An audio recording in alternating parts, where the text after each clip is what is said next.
الحمد لله وكفى وسلام على عباده الذين اصطفى أما بعد فقد قال النبي صلى الله عليه وسلم من تزوج امرأة لعزها لم يزد الله إلا ذلة ومن تزوجها لمالها لم يزد الله إلا فقرا إلى آخره أو كما قال عليه الصلاة والسلام. صدر محترم اور گرامی قدر سامعین کرام، اس وقت میرا موضوع سخن ہمارے معاشرے کا وہ ناسور ہے جس نے زندگی کی بنیادوں کو ہلا کر رکھ دیا ہے، سینکڑوں ہزاروں گھروں کو تباہ و برباد کر دیا ہے اور کتنے ہی جذباتوں کو مسل کر رکھ دیا ہے. یہ وہ بیماری ہے جسے آپ جہیز کے نام سے یاد کرتے ہیں.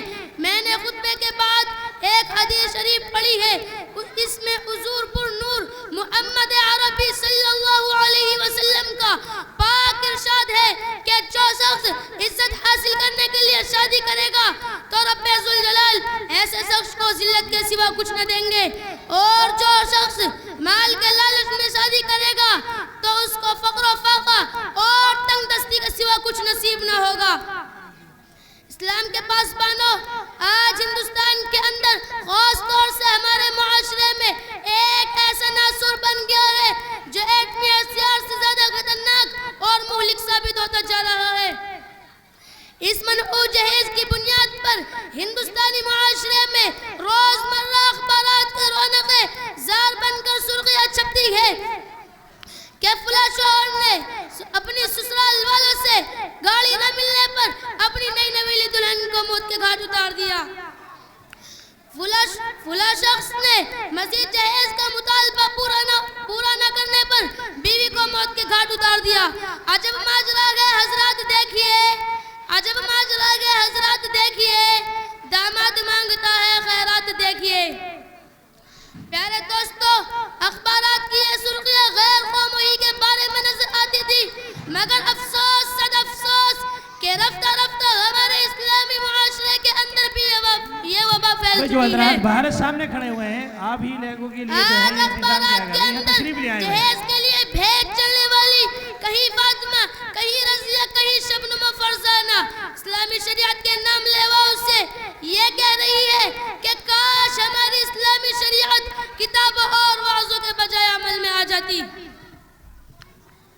پیارے دوستو، اسلام کے نوجوانوں، عورت رب ذوالجلال کی جانب سے عطا کردہ وہ حسین تحفہ ہے جس نے انسانی زندگی کو رعنائی بخشی. اسی عورت کے دم سے نظاروں میں خوبصورتی پیدا ہوئی. اسی معصوم کلی نے حضرت آدم علیہ السلام کی زندگی سے خوف و دہشت کو دور کیا. مگر ان تمام باتوں کے باوجود ظلم و ستم کی تاریخ شاہد ہے کہ اس دار فانی میں جتنے مظالم برپا ہوئے ہیں ان میں زیادہ تر صنف نازکی پر کیے گئے ہیں. اس میرے سماج نے عورت کو جس نظر سے دیکھا وہ نہایت ہی قابل مذمت ہے. تاریخ عالم ان دردناک واقعات سے بھری پڑی ہے.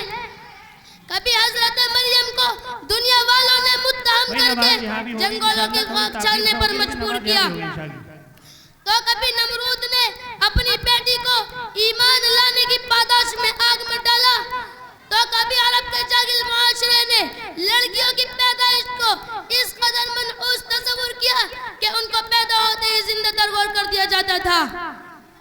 محترم حضرات، آج بھی ان معصوم دوشیزوں پر ظلم و ستم کے پہاڑ توڑے جا رہے ہیں.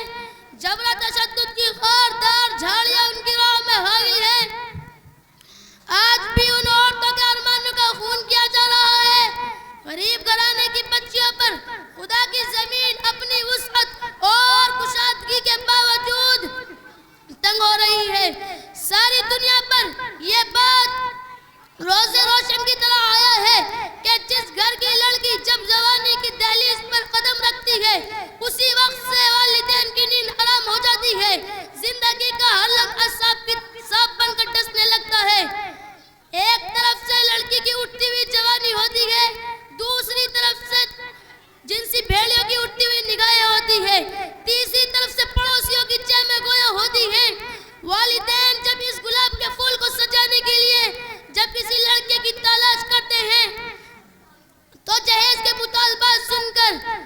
اپنے ارادہ کو وہیں مسمار کر دیتے ہیں۔ اس شعر کے ساتھ میں اپنی تقریر کو ختم کرنا چاہتا ہوں۔ یہ سنگ گرا جو غائل ہے، یہ سنگ گرا جو حائل ہے، رستے سے ہٹا کر دم لیں گے۔ ہم پھول بھی ہیں تلوار بھی ہیں، ہم پھول بھی ہیں تلوار بھی ہیں، باطل کو مٹا کر دم لیں گے۔ وآخر